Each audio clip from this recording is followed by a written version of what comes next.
Bonjour à tous, j'espère que vous allez bien dans ce deuxième jour de notre semaine de jeûne et prière. J'aimerais vous encourager ce matin au travers de la vie d'un personnage de la Bible, c'est le fils prodigue. Son histoire se trouve dans Luc chapitre 15, du verset 11 au verset 23. Nous connaissons tous cette histoire, je vais juste rapidement vous rappeler un peu le contexte. Ce jeune homme d'une bonne famille décide un jour d'aller voir son père et lui demander son héritage. Ensuite, il prit l'argent et alla dilapider tout son bien dans un pays étranger. Alors qu'il n'a plus d'argent, il se met à travailler même avec des porcs et commencer à manger même la nourriture des porcs. Il se remet en question, il se dit je vais aller voir mon père et je vais lui dire que je ne suis même pas digne d'être appelé son fils et que je vais me mettre à être son serviteur et voir comment mon père va agir envers moi parce que même ses serviteurs sont mieux traités que je suis actuellement. Alors il se met en route et avec cet état d'esprit il se dit je ne suis plus digne d'être appelé le fils héritier. Alors qu'il est en chemin, son père le voit et court vers lui. Écoutez ce que dit son père et on va le voir au verset 20 et il dit, il alla vers son père, comme il était encore loin, son père le vit et fut ému de compassion. Il courut se jeter à son cou et le baisa. Le fils lui dit, mon père, j'ai péché contre le ciel et contre toi, je ne suis plus digne d'être appelé ton fils. Mais le père dit à ses serviteurs, apportez vite la plus belle robe et l'en revêtez, mettez-lui un anneau au doigt et des souliers aux pieds, amenez-le vos cras et tuez-le, mangeons et réjouissons-nous, car mon fils que voici était mort et il est revenu à la vie, il était perdu et il est retrouvé, et ils commencèrent à se réjouir. Cette histoire nous parle de la capacité d'un père à pardonner à son fils de son erreur, parce que cette erreur qu'il a fait vis-à-vis de son père était tellement terrible qu'un père ne pouvait plus accepter. En prenant l'héritage de son père, c'était comme si qu'il disait « tu es comme mort pour moi ».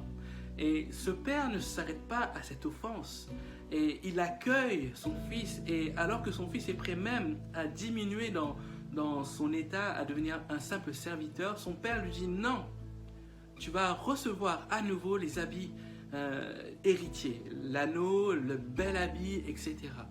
Et ça nous parle aussi de la capacité qu'a Dieu de nous pardonner et de nous redonner cet espoir, nous redonner cette identité d'enfant de Dieu.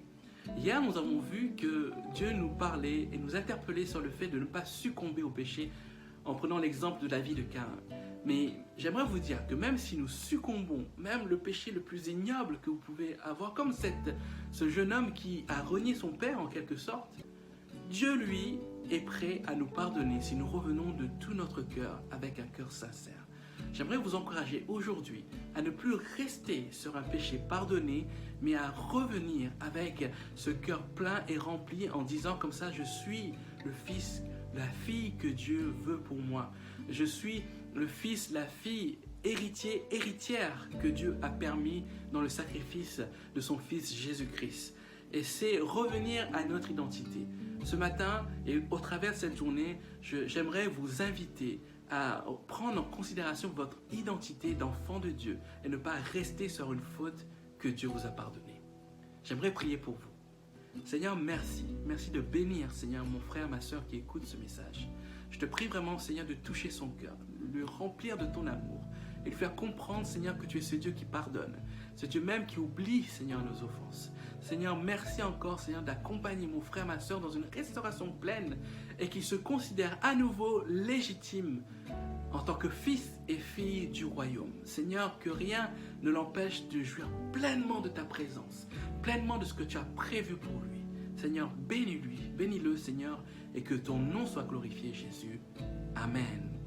Je vous souhaite une très belle journée, que le Seigneur vous accompagne et vous aide au travers de cette journée, ce deuxième jour de jeûne. Et on se dit à ce soir pour notre temps de prière à 20h. À bientôt.